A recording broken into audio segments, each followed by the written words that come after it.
Hello, everyone. I'm Bridget Querns, And I'm Beth Orr.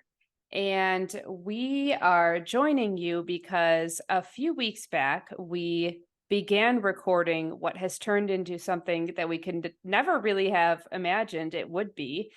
And that first recording we believed was the recording for my podcast, Passionate Pursuits. However, we are now transitioning that first recording from my podcast, which you can still catch on my podcast, by the way, into the first video cast for our brand new YouTube channel. So, what you're going to hear and witness is literally us giving you a full backstage pass to this unfolding of whatever is happening, of whatever this is. And you're going to get to witness it from that first recording all the way through to wherever it takes us. So, we invite you on this journey. We're so excited to have you. Thank you for joining us, and stay tuned for more exciting unfolding events.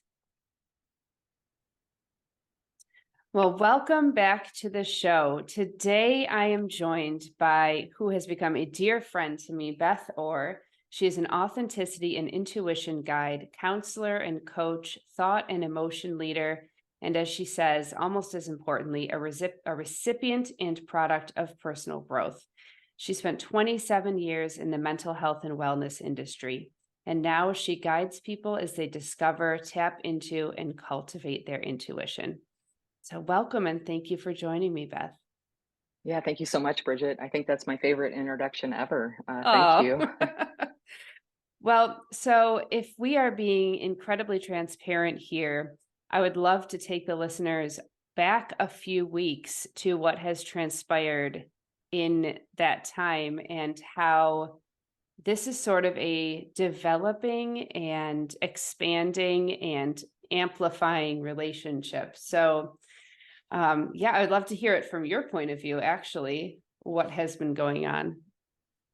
Okay, so first of all, I'll just say that I was going about my business. I was creating a business, and I've got several projects going on. And Molly and Lauren, who actually are the facilitators and creators of the women's entrepreneurial group that we're both participating in, were vigilant in their determination to get me to join this group, and not in a pushy way, but in a literally, I felt nothing but sincere need for them to understand, like for me to understand that I was supposed to be there for some reason. Like they were literally responding to something that was nudging them repeatedly. When I would say, no, no, I've got a lot going on. I don't know if this is a good thing, but I'll think about it. Literally, they were persistent. That persistence got my attention. I was actually like, huh, what's going on here? And I know that spirit oftentimes, I actually have a dear friend who says, what if you couldn't fail? And she's a local soul guide here in Asheville. And she said, what if you couldn't fail? And I was like, ooh, this is spirit trying to make sure that I don't miss this opportunity. Mm, And so I accepted. Finally, I accepted. And I'm so grateful because I've gotten so much, like within one or two of the actual 7 sessions, I've gotten so much from that group. But then probably the biggest gift so far has been meeting you. Like literally since we've met, it is like, my energy is up here and your energy is up here. And what we know overlaps, but what you know is distinctly different from what I know. And when we combine that information, somehow it takes our energy that's already up here and it amplifies it even further. yes. So I've seen that impact of that raised vibration and energetic shift in all aspects of my life. It has brought a creativity. It has I mean, to an already, like, I would describe my life as being so filled with joy and peace and love and all the good things. And I feel like it's just been amplified with another light that is equally amplified. Yeah, absolutely. I mean, everything that you said absolutely is true for me. And I think so. We've been discovering this and uncovering new layers of what is going on and what had to occur in order for this to unfold in real time. So, something really exciting that we want to share is really what went on prior to us both joining this group and prior to this incredible connection. And also, we're looking forward to sharing what comes as a result of this and trying to document in real time. Okay, we're not even clear on the language that we are going to enshroud what is happening in, if you can even do that. But Mhm. what is occurring is so, again, no words to describe it. It's incredible, it's spiritual, it's expansive, it is paradigm shifting, reality shaking in all of the best possible ways. And I mean, my deepest desire is for other people always to feel the joy and excitement and just sense of flourishing and connection that I have in my life. And that was before I even met you. And now, Mhm. Mhm. now it's Mhm. like, oh my goodness, there's so much more. I didn't think there could even be more. Mhm. So, Mhm. um, yeah. So what had to happen? What led up to, I think we've drawn the connections all the way back to 2018 at this point. Yes. Yeah. Yes. So That what at least at this point. And I think I also want to point out you kind of like it's almost like we thought there was like this ceiling of joy, Yeah, right? Like yeah. it was so good. It It's like, was oh, so it can't get good. better than this. And then it's like I personally forgot the infinite factor, Right. right? Yeah. That this actually like it's my scale of joy got to this point and was like, oh, I'm at the top, right? But I forgot that there was an infinite capacity to grow, which then just gets me so excited because it's like Right. the more you feel joy, the more you feel joy, Yeah. right? Yeah. And so, yeah, I just had to point that out because it just resonated with me. It like pinged me when you said that Mhm. sometimes we think this is like where we're at or what we've experienced is as good as it gets, and we forget that when we linger or um, when something well beyond our understanding interacts with us, it can actually boost and amplify what we're already really excited about and super grateful for. Yeah. Yeah. I Yeah. almost feel like I was playing with pebbles before and going, "Oh, these are the best pebbles I've ever felt." And then a giant, like, mountain-sized boulder was dropped on me, and it's like, "Oh, yeah?" Those are the biggest rocks you've seen. This is the biggest rock I've ever seen, and I don't know what to do with it except for, like, all I can think of is just, like, run my hands along the surface and savor every little bit Yes. of it and take it all in. Like, how can I just enjoy this and savor it and be so present for it as it's uncovering itself? Yeah, it's like not an episodic gift. Yeah. It's like this ongoing gift that you like it's like you can't not see its wonder. Yeah. It's like it's just so clear. Oh my gosh, this is big, you Yeah. know. It Really. feels it. Yeah. Mhm. So back to your 2018, what Yeah. was going on? It was a really different time for me than where I'm at right now. So this is 5 years ago, and at this point, I've been in social services almost 25 years. I was working for the first 17 in chronic mental health, and Mm. then the last 8 up to that point, or at that point, 5 years, I was into working with homeless families around a lot of trauma and domestic violence, a high incidence of domestic Mm. violence. And oh, the work was just so gratifying. I mean, it was just like the mission was beautiful. I loved what I was doing every day, but it was taking its toll on me. And Mm. I was actually ironically doing sessions on burnout and compassion fatigue and Mm. vicarious trauma. And I knew I was teetering. I knew I was like in that yellow zone, almost red. And I was doing all the self care. But what I found was is that you can do all the right things, but if a sentinel event happens that's way beyond your capacity at that point to handle, coupled with your soul is telling you to do something else and you're not, then it can completely, if you're praying for one thing, but you're doing something else, like it's like something like the rug can be taken out from underneath you. Mm. And what happened is my partner at the time unexpectedly left. It shattered me. And I had this kind of dark night of the soul where I ended up having this pressure on my chest that was so severe. I ended up going to the hospital thinking, well, I live by myself, I should probably go get it checked. Mm. And what happened is after all of the procedures and everything, I had like a heart catheterization surgery. Like I had all of this stuff done only to find out that, hey, good news, there's nothing physically wrong with your heart. So I was like, so you're saying it's me? You're saying it's like in my mind? And that was a beautiful gift. I really struggled. I was so depleted that I literally had one of those, like, I was sitting in bed, I was crying. I was like, oh my gosh, how do I climb back from this? I don't see any way. Like, I was so hopeless at that point. I was like, I knew that I could not do my job and I could not stay in my life, but I didn't see a way out. And when I was praying into the ethers, like help me, a bright flash of light, just pulsar, happened one time in the top left hand corner of the wall in the corner. And I was like, and from that moment on, I was like, oh, yes, there's something else. That was my hope. Like, there's something else beyond me. And I don't have to understand it, but I know they see me, whoever they are. Mm. They see me.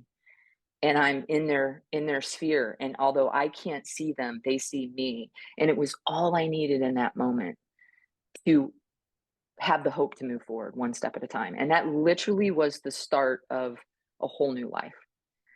I started with my physical health. I started with my emotional. I really started it all with spiritual. And I was like, what's happening out here?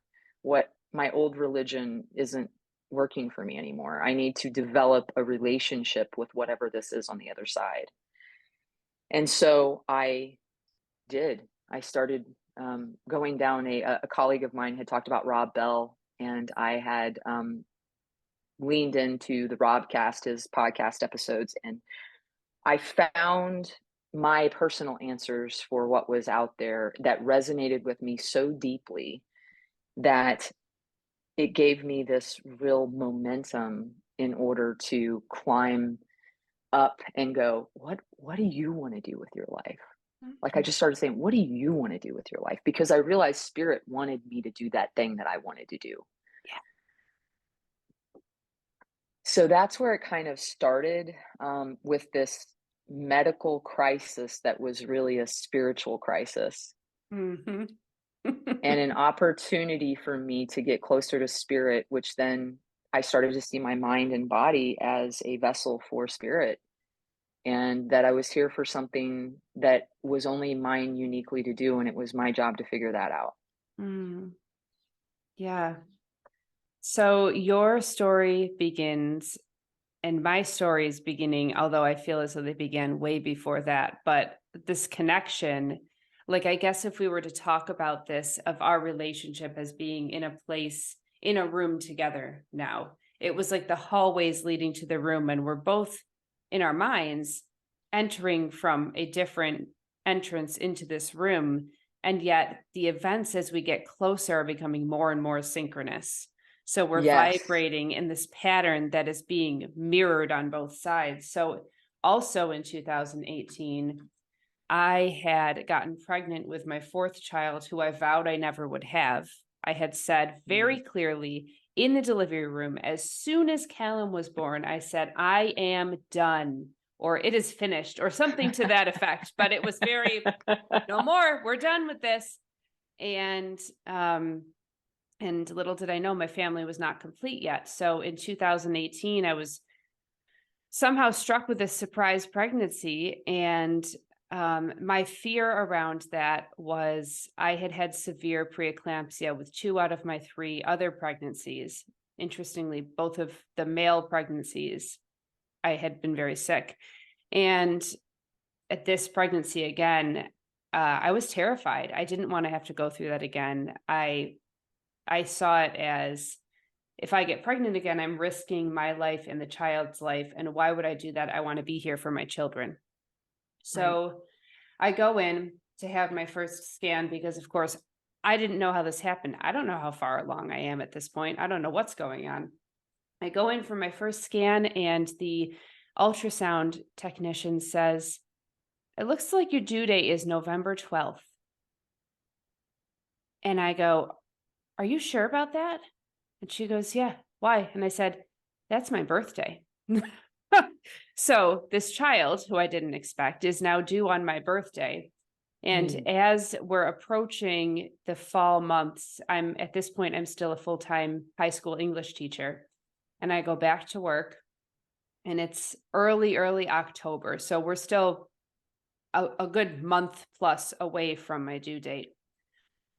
And my supervisor at the school, who, wonderful human being, wonderful to work for, just wonderful all around, but not super sensitive, says to me, like, comes up to me looking very concerned and puts his hand on my shoulder and says, "Are you sure you should be here right now?"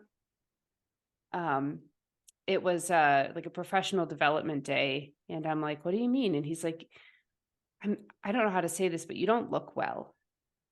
Mm. And I look back, I have a photo from that day, actually. I don't remember who took it, but I look back and I did not look well.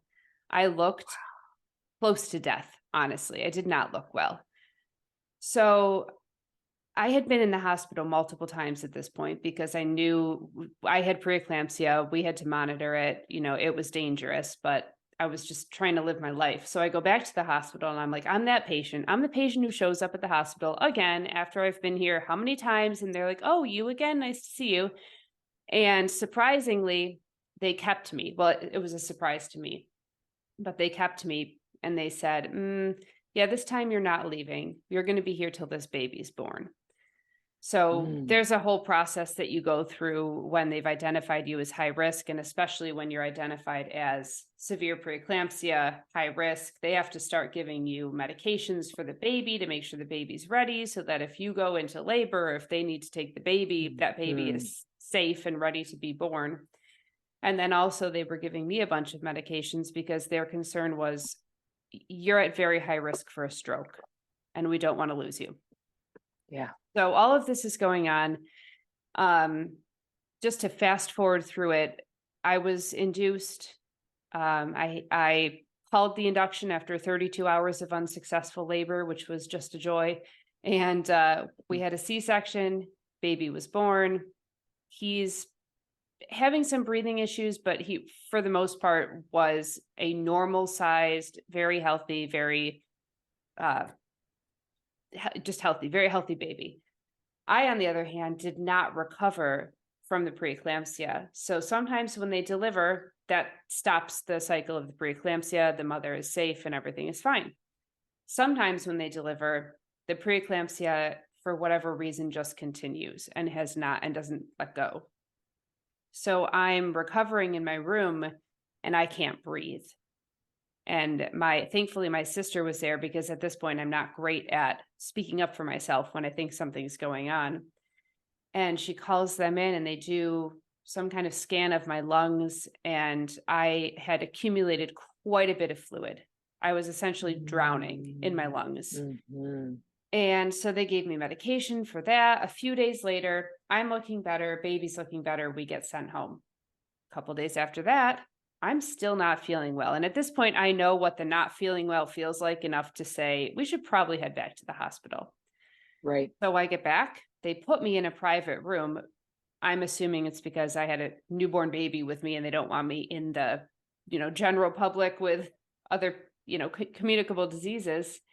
I'm in a private room and they're working and working and working and working and working on me. And I've got I look like a science experiment. Like, picture the potato with all the different little clips coming off of it. That's me.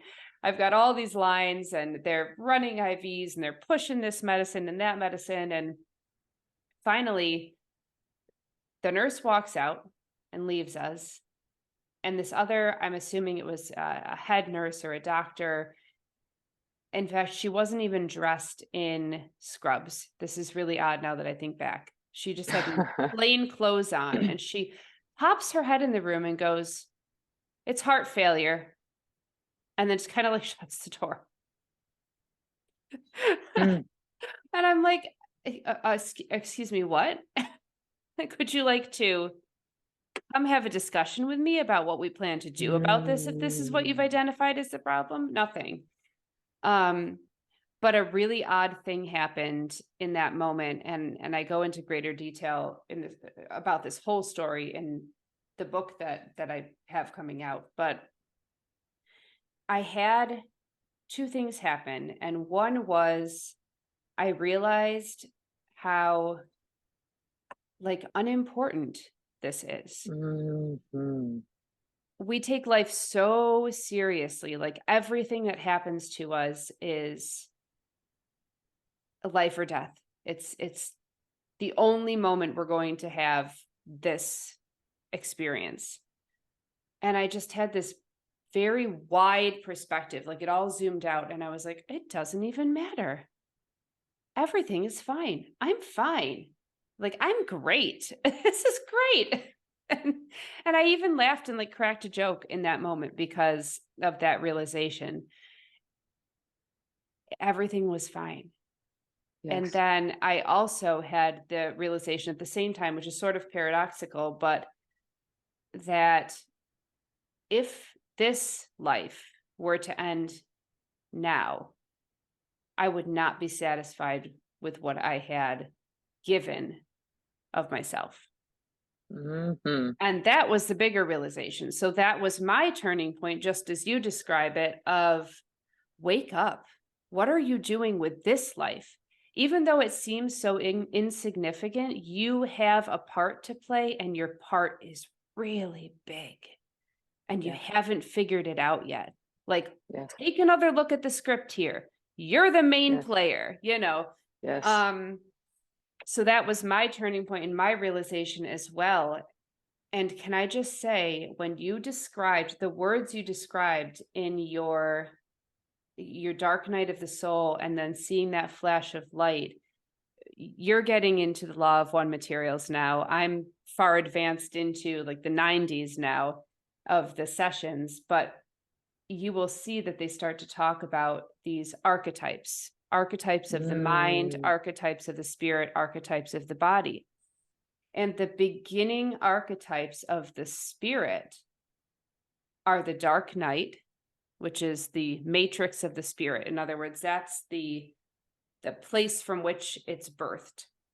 That's where it begins. And then the potentiator of the spirit is the lightning struck tower. And Wow, I so got that goosebumps. Yeah. flash of light Yes. was like the bursting forth, the waking up, the big bang of the spirit. Mhm. And this is all unfolding for both of us now, starting to come really clearly into focus for us at this present moment. But just these ripples, and the ripples are originating from like the same point in the water. So now we're Yes. starting to follow the ripples closer and closer and closer and closer into that point. And now we're in that point, and now we can look back, which is really neat. Yes. Mm, Well, and what I yeah. love about the looking back is that number one, we both paid so much attention. Yeah. These some people would not have noticed these seemingly like some people would push them off and push them back or push them down, Yeah. right? And instead, we utilize these moments, we face them, and we Mm, said, "Oh, no, no, no, no, no, no. These, this is part of the story. This is something to pay attention to. Write this down. Remember this. Keep this somewhere close to you." mhm. Even like as we're trying to figure out the overlaps, like even though the dates don't like in 2018, that seems to be a very similar type of life threat. Like we both it was a different situation, but we were both in the hospital. We both ended up having some sort of heart surgery, and we both thought we might die, Yep. right? That was a similarity because of our heart. Yeah. Yeah. Okay. The when you just were talking about yours, like I haven't done what I'm here to do yet, that flashed me to 2020, Mm-hmm. where in January of 2020, I had just been to a Rob Bell event, and that's where I met Molly, which is the woman who we're both doing the women's entrepreneurial Mm-hmm. um, class with. And so I had met her there. There was a handful of people. I liked every single person, but there was a handful of people that I really stayed connected with, and Molly is one of them. Mm-hmm. Then COVID happens in Mm-hmm. March. I get it in COVID in the very beginning, and I have another episode of I think I'm going to die. Like I feel this pressure on my chest that's like Mm-hmm. 15, 20 pound weight. Um, I'm off work for 6 weeks, like on short-term disability because I can't function because of this, whatever this is. And something in me told me not to go to the hospital. They don't know what they're doing. This is chaos. If you go in there, your lungs again, right? Like your lungs will not ever be able to take the amount of air that you give on your own compared to what they're going to give you. You're never going to Wow. feel like you get a full breath, and that was my thought process. So I ended up I was like, well, what do you need to do? And it was like I very clearly heard breathe, learn to breathe more efficiently. Mm. So I got James Nestor's book, Breathe, and I just focused on breathing Of course you and did. became a student of breathing. And that's how I got through it. Like it through spiritual relationship, through Mm. smoothies and mind, body, Mhm. spirit, vitamin, like just strengthening myself. But I remember coming out of that and saying what you just said, which was like if something happened to me and I died today, would I remember I always follow those studies where at the end of people's lives they say, well, what are the Yeah. 5 things you would tell us that you wish that you had done, or like what are regrets that you have in life? And every single one of those studies has this that I've seen has this response on it. There was this one moment in my life that I Mm. knew I should go this direction, and it was this pivotal time, and I didn't do it, and I regret that. And I was like, everything in me, I was asking myself at that same time, is there anything that you would do that you haven't done? And I wanted to write this book that was in me while my grandmother was still alive. Mm. And I wanted to live in the mountains of Asheville, North Carolina. And I was like, those are doable. What if I moved to the mountains of Asheville, North Carolina and wrote my book and left my job, sold my house, gave all this up. And it was kind of like that moment you described where you're like, yeah, all of this, like, I'm taking it too seriously. Like, I know that. I know I Yeah. need to be in the mountains and I need to write the book. That was my yes. And the rest of it, I was like, other people can do these things. Other Mhm. people can own my house. Other people can do my job. And I was like, yeah, of course, Mm. you're going to do that so that if anything happens to you thereafter, you're literally one of those people that when they're interviewing, they're like, is there anything that you wish that you'd done in your life? You're going to be like, nope, I'm good. Yeah. I'm ready to go.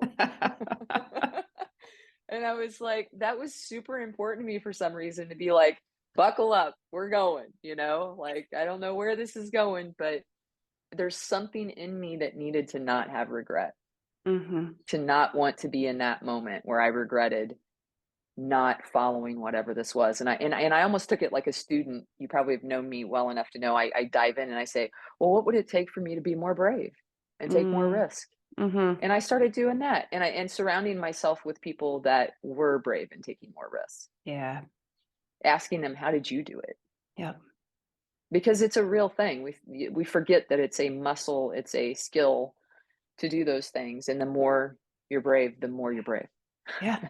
Yeah. Become You a know? researcher in the lab of your life. Put on the lab coat, get curious. Yeah. Exactly. Exactly. Yeah. Yeah. I think that's such a great question that I love to give nuggets that listeners can take and say, okay, how do I apply this wisdom? Take this question. What am I doing that someone else can do? Take that, because that can become your list of, we're all so inundated with projects and things that we feel like we have to be doing, but Yeah. we don't. Mm-mm. What is on your plate that someone else can eat for you? And on the flip side of that, what is uniquely yours that absolutely no one else in this world could do? Mhm. No one else could Mhm. write that book. That's right. No one else could do that Yeah. for you. No one else can go live in the place that you are feeling called to go live because you have to be there. Yes. So yeah, those are, and then Yeah. those become your definite full body hell yeses. Absolutely.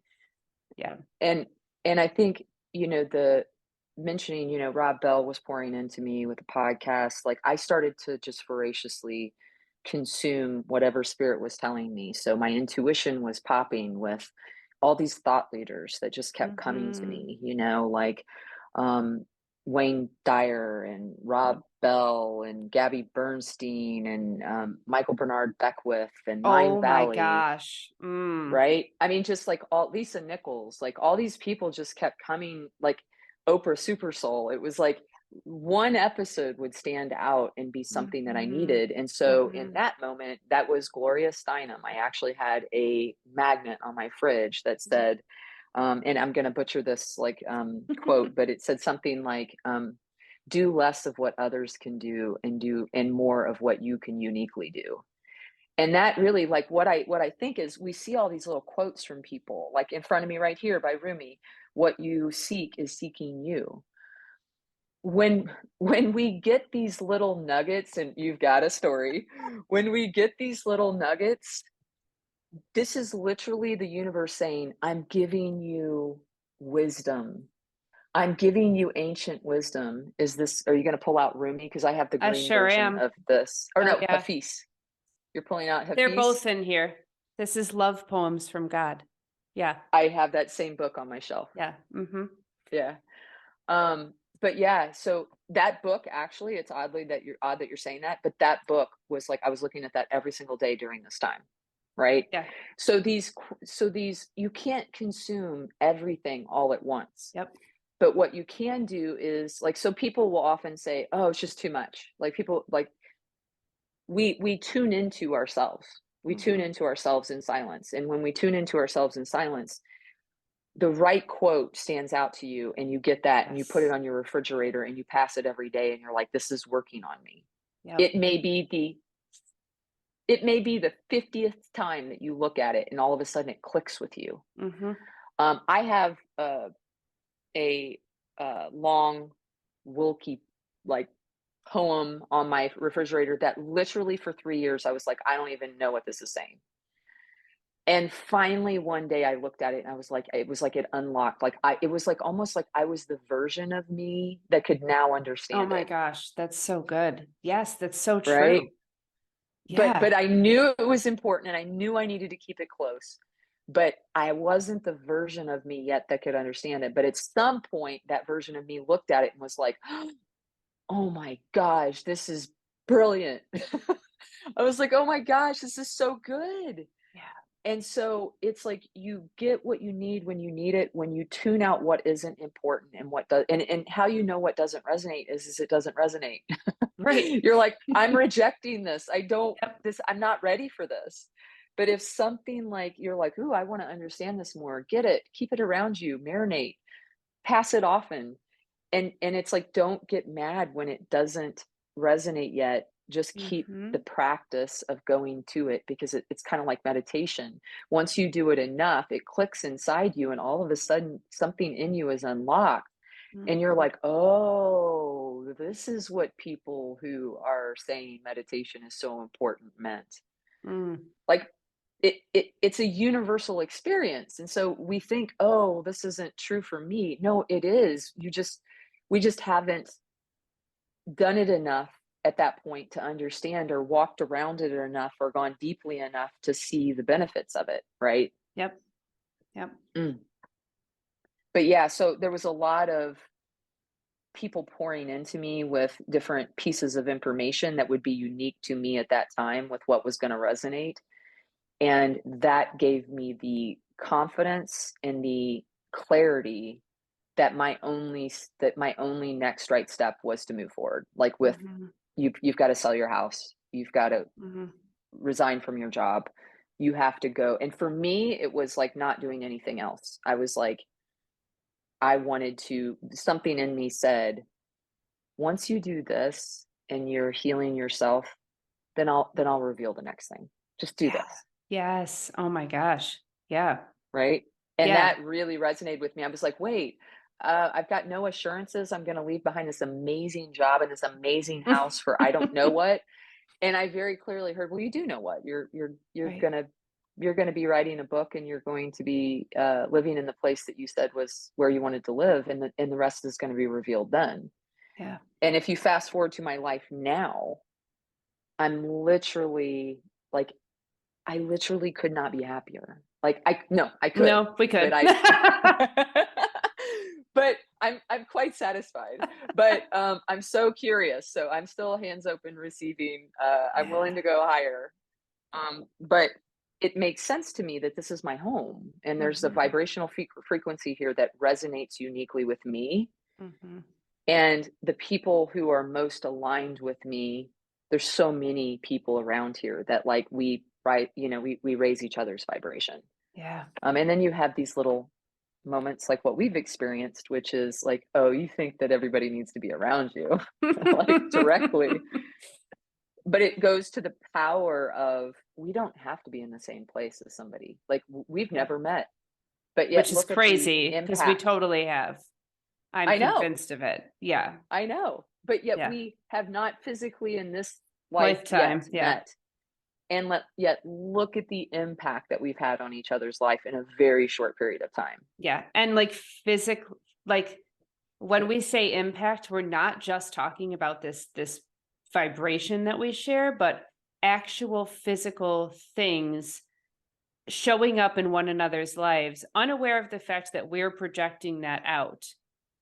Hmm. Um, I have to Hmm. read this because this morning, so this Yes, is you're reading the Law of Divine Compensation by Marianne I am. Williamson. And of course, when I saw that you were reading it, I said, okay, I have to pick it up. And now I understand why. And I'll back up to that part of the story Okay. that connects with yours. But this morning, as I was sort of meditating before our conversation, I said, just just guide me to a passage that's Mm. going to be relevant for me in this moment. And I saw the number 91. So I turned to page 91.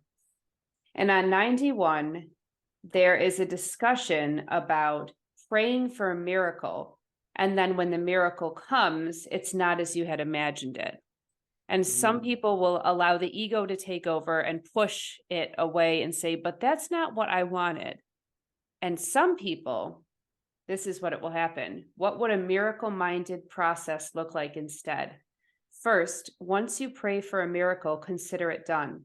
Second, be alert for the universe to show you an opportunity, even if it doesn't look like what you'd expect. The fact that a possible solution to your problem comes in a form that your ego hadn't planned is usually more rather than less of a sign that it's coming from God. Mm. And Mm, mm, so, mm. in this development of me saying yes to opening a coaching business and whatever that looks like in whatever capacity that ends up occurring, I also had to say yes to these, I call them my sticky souls, these beautiful souls coming into the web. And I was inviting them. I don't know what this is going to look like. I don't know what kind of partnerships they're going to be. I don't know what our connection is going to be, but I am open to these relationships coming in and then allowing that to just be whatever it is.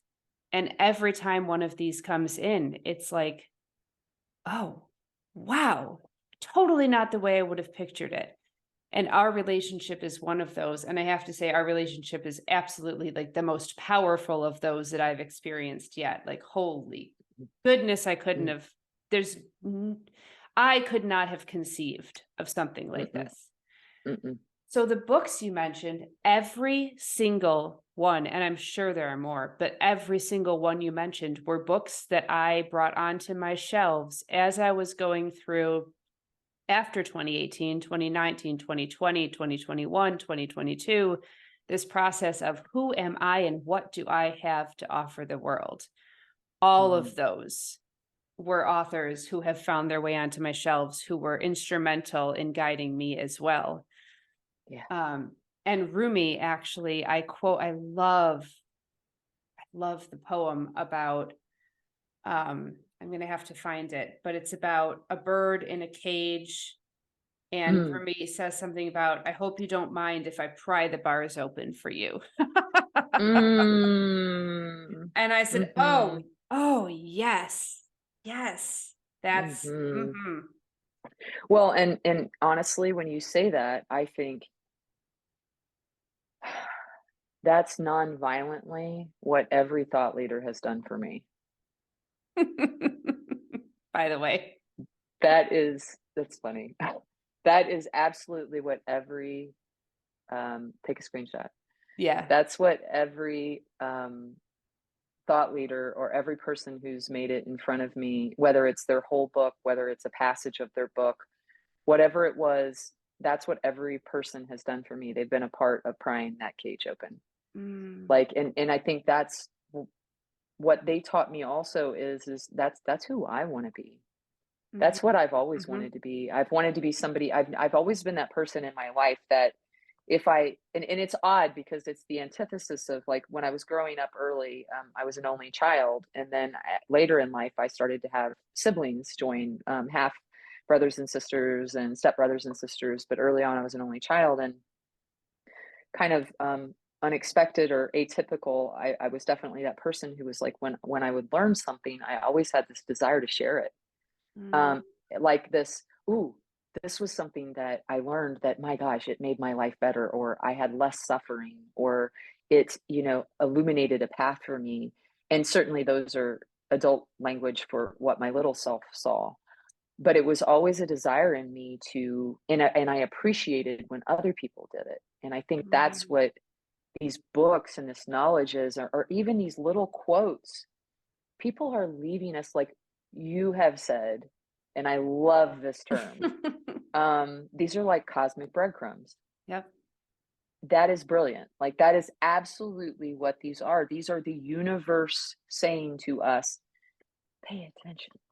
Yeah. It's whispering to us some part of us, and when we notice it, sometimes it's slow motion. We like look at it and we're like, I don't know why I'm looking at this. Like this is fascinating, or I don't know why I need to pay $6.99 for this magnet. Um, but you do.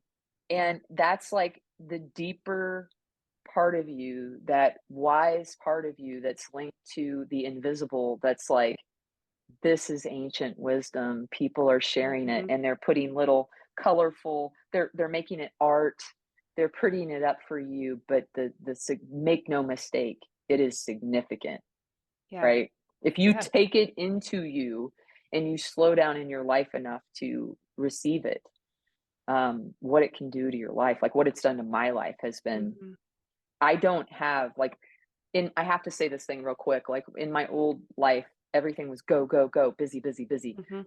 do, produce, produce, produce. But yet what when I left, I remember thinking, I don't want to cultivate myself in that way. Mm. I'm cultivating myself to be so busy I'm missing things. Yeah. I'm not connected to spirit, and that's the loudest voice I want to be in the room. Mhm. And that's why when I was like, there was something so alluring about, like, I'm in this bubble, and then all of a sudden I hit the membrane of the bubble and I pop out, and I'm like, oh, within 2 days I could breathe again. Mm. My body didn't feel like I was dying. Like quickly, Yeah. my spirit was like, and so everything changes. Like we think we're broken, but actually, when we do that very thing that we're being guided deepest inside of us to do, that's where the life is. That's Oh, where we yeah. get to like live this life that it's like, ooh, what can happen? Yeah. And I look at my life now as being a representation of what could happen. I look back and I'm like, that was my pivotal moment at the end of my life. That would have Yep. been the moment that I was like, somebody would have said, do you have any regrets? And I would have been like, You know what? There was that time where I felt nudged to write a book while my grandma was still alive, and I Mm, was told to go to Asheville, and I didn't do it. I didn't do it. And I wonder what would have happened. yeah. And now I know that was the moment, Yeah. and I get to be on the other side of it going, what would have happened? Well, the answer to that is I could be happier than I've ever been before.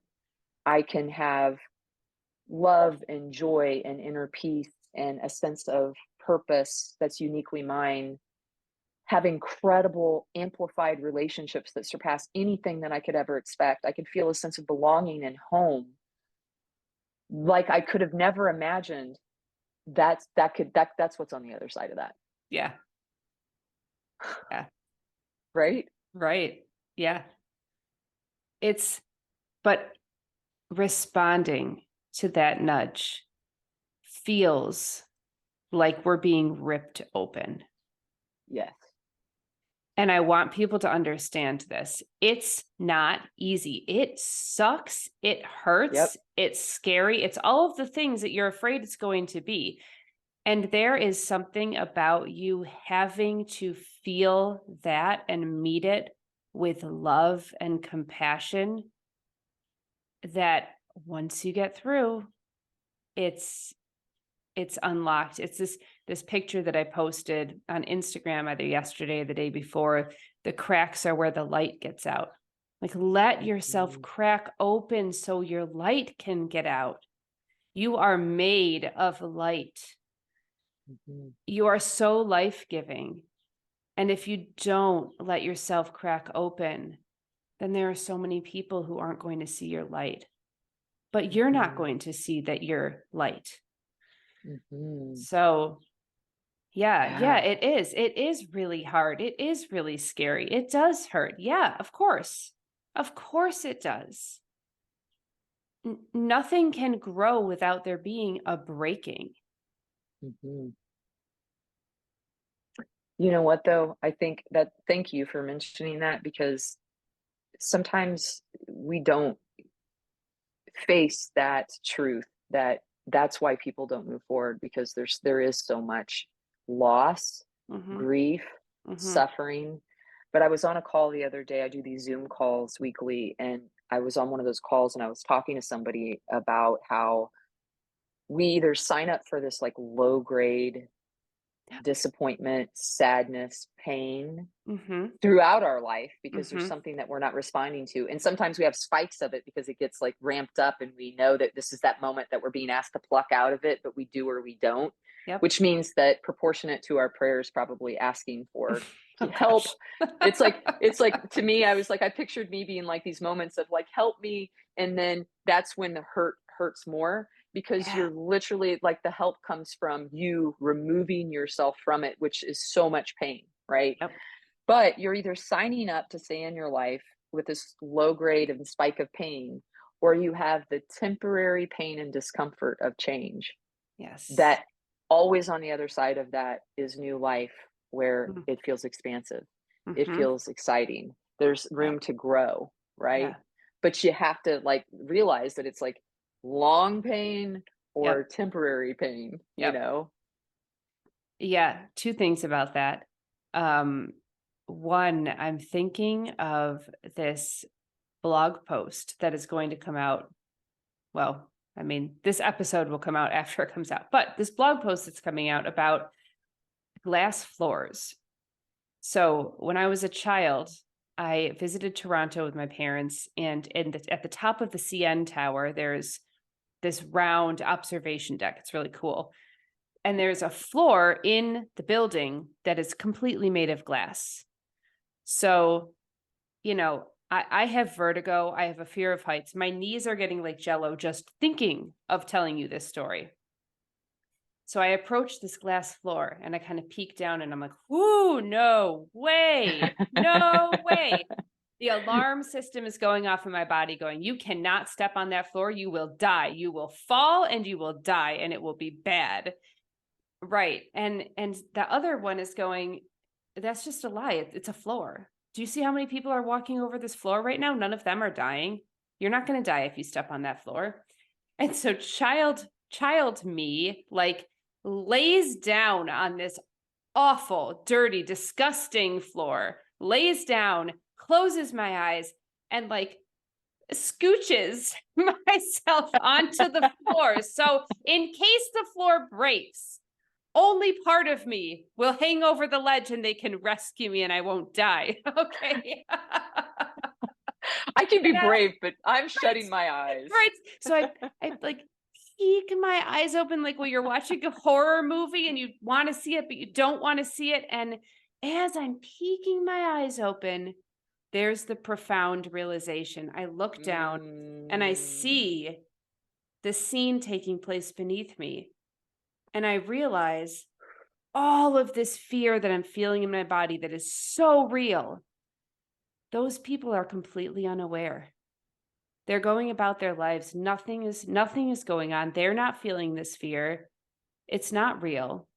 And there's this entire scene mm, that I'm viewing from up above, and it's profound. It's like I'm observing life taking place and I'm not part of it, and I can see it happening, and they don't know what I'm feeling, and I'm watching them, and holy cow, what is mm. happening? So I get the heck back off the floor, by the way, because I'm still feeling like I'm going to die. But this realization takes place, and that's that tear in the fabric of our reality where we can either repair it and put it back to normal, like it never even happened, or we have an opportunity to observe this tear and take this new piece of fabric that's now come into our reality and put it in where that tear Mhm, was and expand mhm. our view of Yes. reality. And that's what happened in that moment. I got this idea, which has stayed with me my entire life, of if I just take that step, no matter how awkward and strange and funny and ridiculous I look like while I'm taking the step, on the other side, I'm going to gain a greater understanding of the way in which this reality that we are co-creating works. Yes. And I want the expanded version. I want, Yeah. what is it? The director's cut, like the Yeah. expanded. Yeah, yeah. I want the whole raw, every scene you shot and all the outtakes. I want it all. Yeah. And it's just like like I'm just opening my arms up and saying, all of it. I want Yeah. all of it. I'm here for all of Yeah. it. Yeah. Yes. Yes, I love that, and I think that's actually what we're all craving. Yeah. When we have that experience in our mind of, like, there's something more, and I think almost every person I know, if we're honest with ourselves, has this Yeah. moment at some point in our lives where we're like, "There's something more." Mm-hmm. And I think that's part of it is just that we know that in this invisible realm around us, we sense that there's something going on that we don't understand and can't put language to, but is impacting us. And if That nothing thing in else, the most of air. our yes, Mm-hmm. absolutely. And if nothing else, all of our religion says that. If you're a Yeah. religious person, it says that there's this invisible world beyond us, but yet we don't talk about really. Are you saying that there's an invisible world behind me? I was Like, I got maybe I am. questions. I got questions, right? And it's like once you are allowed, like when I was growing up, if you said I got questions, people would be like, "You need to have faith." Mm-hmm. You better go to confession. Yeah, like you get shamed into the faith conversation, right? Yep. Mm-hmm. And some of it could just be people didn't necessarily know the answers to those questions, Sure. right? So it's really Yep. uncomfortable. But when you start saying no, it's actually okay. And not only that, but what if the universe is like, ooh, good, you're asking questions. You're Yeah. coming closer to me. You're getting closer to me because every Mm-hmm. question in truth, Mm-hmm. from the time that I decided to have that reciprocal relationship with the divine, which by the way, if I'm talking to you and I'm in a relationship with you, and I'm talking and talking and talking and talking to you, and then when I'm done talking to you, prayer's over, I take off. Would you be left Mm-hmm. hanging going, might I add something to this conversation? I started to look at it like that with my relationship with the divine. How many times have I been impassioned appeals, prayers, questions, Wow. but yet then I take off and I get busy, and Yep. our busyness was like my busyness was blocking me Yep. from hearing the response. Mm-hmm. And it was like once I got into meditation and once I got into allowing myself to slow down and once I got into or choosing to slow down, Yeah. I started to realize that this divine relationship can only be an enriching and, relationship when I'm committed to spending time with it, Hmm. right? Committed to tending to it. Yep. Not just on Sunday, but like on like every day, like a commitment to I see you, I hear you, I feel you, that Hmm. kind of thing. Hmm.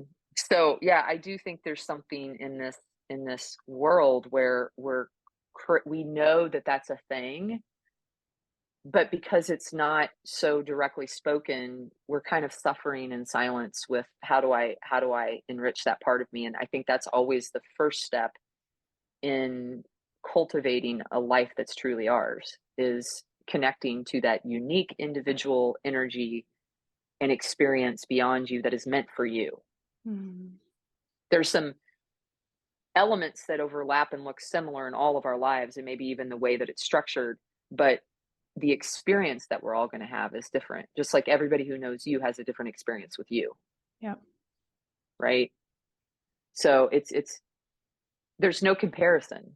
We don't have to Right. say, "Oh, mine's not as good as your relationship." We're not playing that game, No. you know? Also, because a part of this illusion that we're breaking out of is that we're separate. And again, this morning, as I'm listening to podcasts and kind of preparing myself for our discussion, again, it was reiterated. You suffer because you believe that you're separate. All of the negative, Mm, all of the negative feelings stem from a belief in an illusion that isn't real. And so we get angry because we believe we're separate. We get jealous because we believe that we're separate. If we were to regard every single one of ourselves as another cell in this divine body, then anything that mm, comes to you is good for me. And anything that comes yes, to me is good for you. And anything hard that any of us is experiencing is shared. There's always yes, compassion. beautiful. So there is a great freeing when you can recognize that there is no separation, that I am the other you. And this is the first podcast episode that I ever recorded on this podcast.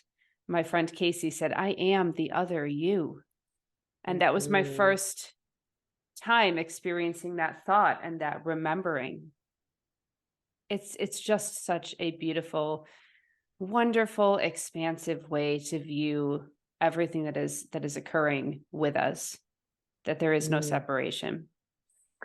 Thank you for sharing that because, like, I was having an experience as you were talking. It was like my mind was formulating what you're saying, and I got a visual in my Mm. mind of like, if, we're microcosms of this larger, like, we're inside the body of the divine. Mhm. And if I'm one cell, if I'm a cell in this big body, then this cell has its own nucleus, its own proton, electrons, neutrons, right? So I have my own Mhm. unique cellular structure, Mhm. but I'm still part of this larger. And so you have your own cell nucleus, proton, neutron, electron. Somebody else has it. And it's like cell upon cell upon cell upon cell Mhm. upon cell upon cell. And then we know from cells that when I communicate, Mhm. it communicates to you in the Mhm. next cell, in the next cell, in the body, the Yeah. larger, this body, but also then as a microcosm in the larger body of the divine. Yeah. Okay, ready for this? Are you ready? Because that Yes, just opened up yes. something over here. So then there's this really neat, so I'm total nerd. I love science. I love things that I don't understand yet. I want to know more about. Yes. So there's this really cool thing that happens that we still cannot explain with all of our technology. When a human body is formed, right? These stem cells appear, and the stem cell has the potential to become every other kind of cell. All of the cells at a moment in the development of this body are stem cells. How do the stem cells know where to go and what to become? This is the mystery. We don't know. We don't know how they know, but they know. So they're following. I love this. They're following a divine outline that we cannot trace, but they know deep within them. And then when Okay. they go to the place where they become the thing and they actually start, okay, so this cell talks to this cell, talks to this cell, and they go, hey, cell, do you want to be a wall in the heart of this organism? And the other cell is like, oh, I'm supposed to be a wall with you. And then they join and they become part of this beating heart. And this happens without our understanding and without conscious guidance, or so we think. Okay, I'm passing it off to Okay, you. so adding it on to what you just said, you have given in the last couple of weeks, you've talked to me about this web. Yeah, Have you talked broadly about this on your show? a little bit. We've mentioned it. Okay. All Yeah. right. So you talk about this web, and I've noticed, number one, from a law of attraction, I've noticed that I see the smallest of webs now. I can be at Mm. the top of a mountain and passing by something at regular speed, and it's like Horton Hears a Who, and I'm clued in on this little bitty object, and I'm like, what are you, little bitty object? And I see that it's something caught in a web, and the web is Oh like my here, gosh. and I'm like, oh my gosh, and I look at it from 1,000 angles to see the light, and I'm like, it's a web. Interesting. So this web concept's been coming up to me, and as you're talking, so you and I have talked about how is it possible that it's that what shows up in my life shows up in your life, shows up in somebody else's life. So if we use this cellular theory that you're talking about and we extrapolate it, then what this means is that when I have a thought about, um, Rumi, then somebody else that I know that's close in my web, that's in my web. So this web is only what's immediate and proximate to me. Mm. There's something else that's still part of the whole web, but it's so far away that it's almost inconsequential. It's like if you drop the pebble in the pond here, then obviously the ripples are going to impact the things that are right closest to it. Now, Right. eventually the ripples are going to get all the way out there, and it's going to be Mm-hmm. some vague vibration that somebody's going to be like, I don't know why I'm having this passive thought of this, but I let it go. Mm-hmm. But immediately around, if you use the ripple or the web idea, then what tugs on that web closest to you, the actual center of it, what tugs on it is going to have the impact. So apply to stem cells. Yeah. Whatever materially happens to be in the universe directly closest around this cell has its impact in that moment. What this Mm-hmm. means is that when you're in development and you're in utero, then it's all life-giving substances that are meant to impact you. But then once you come out, you're ready to absorb and be defined by those things that are outside of you. And this is where it Mm. becomes super important. You're choosing the older you get, you're choosing that. When you're younger, the people around you that are responsible for you tell you what's going to shape you. Once you're out here on your own, you start saying what's shaping you. So when we get lazy and we just let whatever's around us shape us, it is absolutely having a ripple effect, not just in what we choose to do, Mm-hmm. but it is actually vibrationally, cellularly within us, informing our content of our life. Yeah. And so when we choose people that enrich us, that supply us, that see the best in us, that encourage us, that pour love into us, that say words that actually give life within us, Mm. then we notice ourselves talking in a way that gives life and all of that. But when we allow ourselves to be wrapped around with people or circumstances or situations that deplete, way down, low vibration, then all of that, even if it's directly in our view or not, is still tugging on an invisible cord that impacts us within us in our lives, Yep. right? Yeah. Absolutely. Yeah. And so the extent to which we agree that we are co-creating this web and these connections and this life and the whole experience is the extent to which we're in control. And the Yes. extent to which we passively step back and give up that power, whether we are choosing to or not, is the extent to which everything else is determining or controlling what's going on in our life. Yeah. Yes. Yeah. And what you just described, if you don't consciously realize that you have control, then it's going to be very happenstance. But if you release and submit control to the universe, then you say, I hope for this in my life or better. Yeah. And then you release and submit. That's a Yeah. whole other vibration. Mm-hmm. That sends a whole other amount of circumstances to you. And then, like you described earlier, if you're open to, wow, I did not see that coming. That is not what I would have formulated. Yeah. It's always, in my experience, better because you have access, the universe has access to infinite solutions Yeah. that, and as long as it's for the betterment of humanity and it doesn't hurt anybody, then it has like these infinite solutions can come to you. And as long as you're willing to take that path, Mm-hmm. whew, like, Yeah. oh my gosh, it like takes you places like to where we are right now, Yep. where I couldn't have cooked up knowing somebody like you. Nope. I didn't even know that was a thing. Nope. No, I I mean, I didn't said to either. the universe, I hope for high vibration people that I get to share life with that can receive, and sure hope they have something like back. Like I think that's how it works. But I could have not imagined what that feels like, Yeah. right? Yeah. Yeah. Absolutely. Mm, Yep. And so good. every step of the unfolding is a constant for me is like, is this real? Is this actually like, do I actually get to do this way today, right now, this life? Like, really? Is this for me? Because if it is, oh my gosh, Thank I you. could not be more grateful. Could Yes. not. I am so grateful with every fiber of my being and beyond. It's just, Yes. Yeah. It gets really emotional. It gets a little mhm. like, it's like supreme love. Yeah. It's like the universe is like, yeah, like loving on, like loving on Hmm. us, Hmm. right? Saying, Yeah. yes, absolutely. Here you go. Yeah.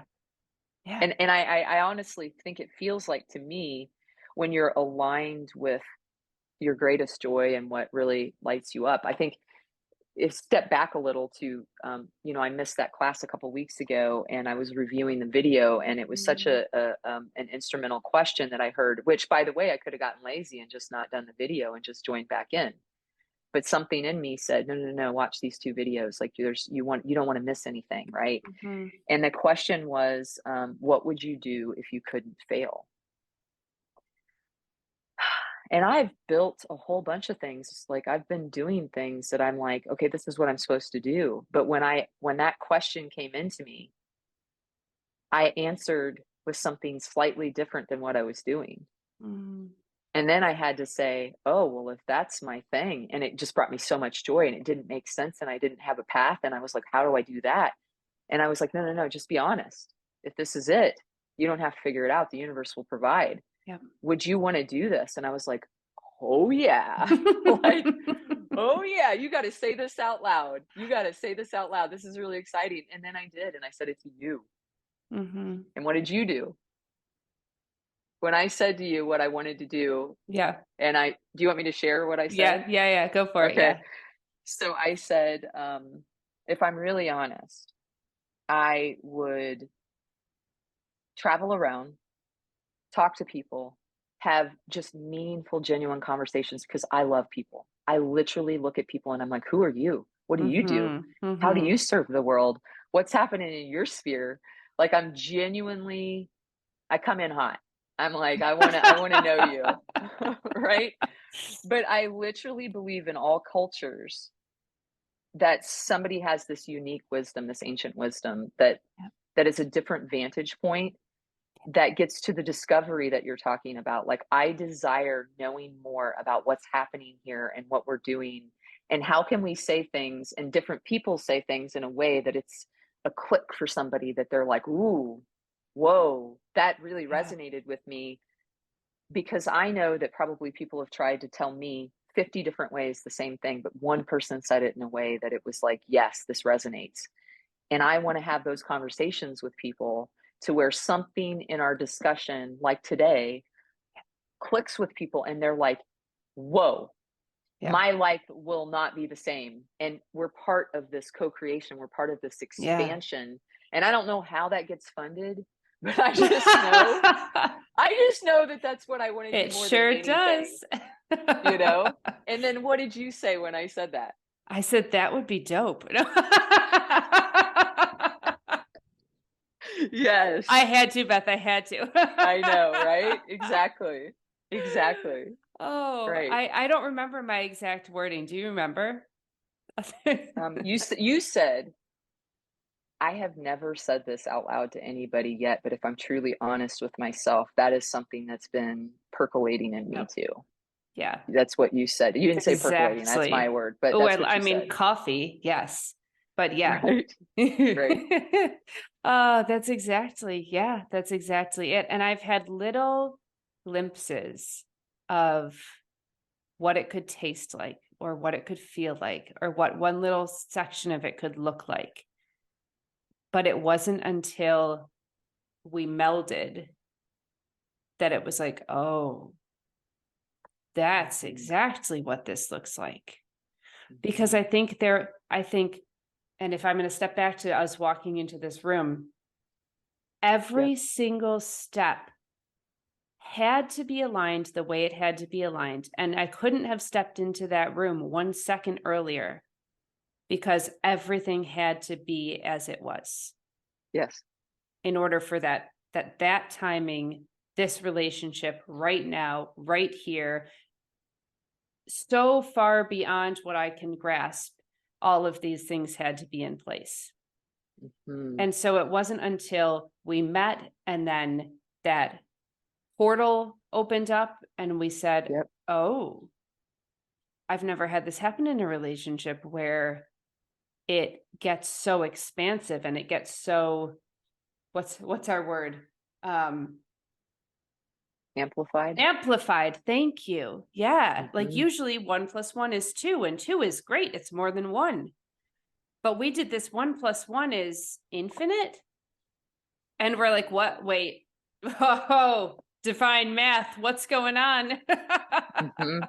I actually reached out and thanked Molly and Lauren, and I said, you asked for us to do introductions, and I said, Yeah. but I'm just going to say, I like, yeah, you could say we could do two, but I said, really, I had an introduction, and it was like a universe opened up.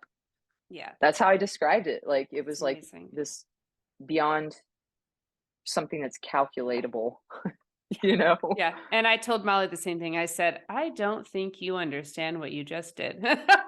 Right, Because right. I just have this sense of humor about all of this. I love humor. I really appreciate it. And Hmm. I'm just laughing because I couldn't have done this. I couldn't have imagined this. Yeah, It's so cool that this is for us, though. I know, right? I'm so Yeah. grateful. Yeah, so grateful. And I accept. Yes, yes, I accept. I volunteer. I'm like, Oh, pick me. yeah, more. Yeah, so good. Oh, so I hate to ever end this, but this is not the end. Mm, This is the beginning right. of what is a new creation. Yes. So we will unveil that as it comes. But I am going to insert these fun little humorous rapid fire questions to you. Oh goodness. Okay. And just whatever is the first thing that comes to Very mind. So crisp.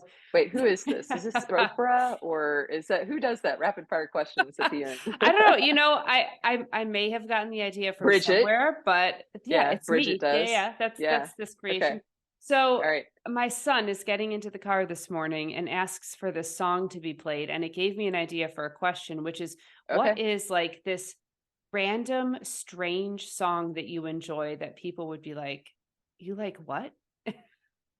Oh my God. Why are you doing this to me? Oh gosh.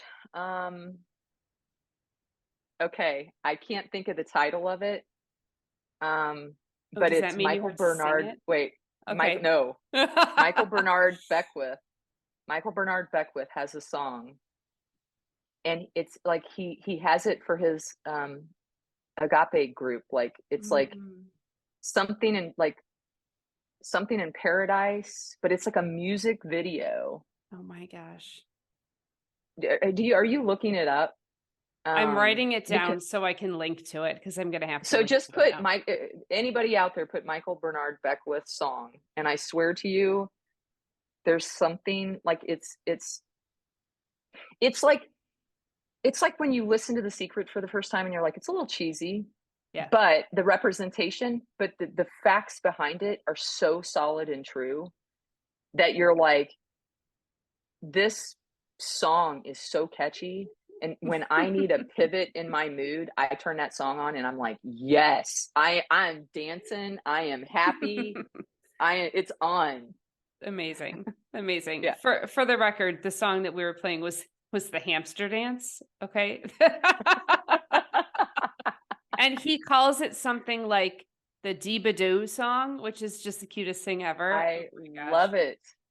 And your kids, I mean, like, I haven't seen your daughter. You referenced that you have a daughter, Yep. but I have Yep. not seen your daughter, but your sons are just Oh, you adorbs. did. You did. The I picture did? of her in the mushroom shirt yesterday. Yeah. She's got real Oh, short yeah. pixie-like hair. Yeah. Yep. The Yeah. redhead. Oh my That's her. Yep. gosh. Hmm. Okay. Okay. I was looking at the shirt.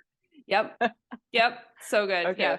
Because Okay. why? Because we had mycelium come up at the same time. Yeah. Oh, so many more places to go with that. That's for the next Yeah. episode. Okay. Right. Okay. All right. Where is your favorite place you've traveled so far? Mm. Oh gosh. Okay. So I would say Asheville. I live here. It's so important that, I mean, I could say all kinds of places in Europe, Yeah. but Asheville was so important that I was like, I have to find a way to live here. Hmm. Hmm. Yeah. What is the best soup you've ever eaten? The best soup. I would say that I don't even know how to say it, but it's the Greek soup that is avagoli or whatever with the Yeah. lemon flavor. Um, that, oh my gosh.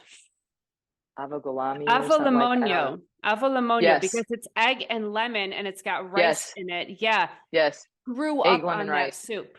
Grew up on that soup. That is the one Wow. soup. If you were to ask me what was the soup you ate most often when you were a kid, that would have been it. Wow. Not surprising. Of course. Okay. Yeah. Real time. Here you go, guys. Real time. Okay. The crazy connections. Okay. What is your favorite time of day? Ooh. Early morning, pre-dawn, right before, just right before the light's gonna hit, and, Yep. that, like, darkness right before the light, and the Hmm. bird singing, which, by Oh the way, a yeah. little fact is the birds start singing, like, 30 some minutes before the light actually hits us, and it's Hmm. because the oxygen opens up the, like, opens up the, like, that's when the most oxygen releases into our atmosphere, and so the Oh birds my start singing to gosh. suck it in. Oh my gosh. That's so good I because it's love the that moment. anticipation. Yeah. Yeah. Hmm. For us, Totally we agree. realize it's beginning. Yep. Hmm. We Oh get to do man. this again. Yes, absolutely. All right. What is the most recent hobby that has drawn your interest? Ooh, human design. I don't know what to expect from it, but it has come up in just over and over and over. So the astrology and human design, I'm starting to dive into because it has shown things that somebody told me 3 years ago are actually happening. And so Mm, now I'm curious, like, what is this? yeah. I kind of believed it, but now I'm like, I see it in action. Like I can actually see in real time how what Hmm. somebody said was going to Hmm. happen did happen. And I kind of forgot it was a thing. So I wasn't like following it. I just retrospective, I kind of looked it up recently when it came up again. And then I was like, oh my goodness, this Yeah. stuff's happening. Yeah. We're doing an So I'm episode on that diving too. into that. Ooh, I just good. wrote that Right down. on. Okay.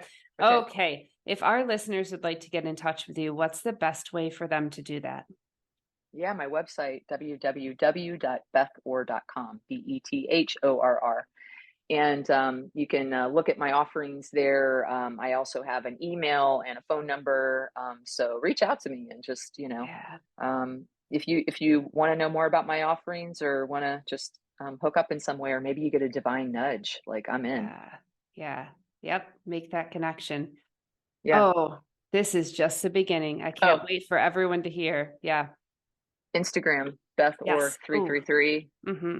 I kind of go on Facebook on occasion, but really Instagram, Beth Orr 333 is also my thing. Yeah. Yeah. Yeah. So yeah, Yep. thank you, Bridget. Like I this think is we like should obviously been follow this fun. up with a to be continued. Yes, absolutely. Of course. Yeah, absolutely. I don't think either one of us have the willpower to not follow this Mhm. cosmic breadcrumb. Oh, yeah.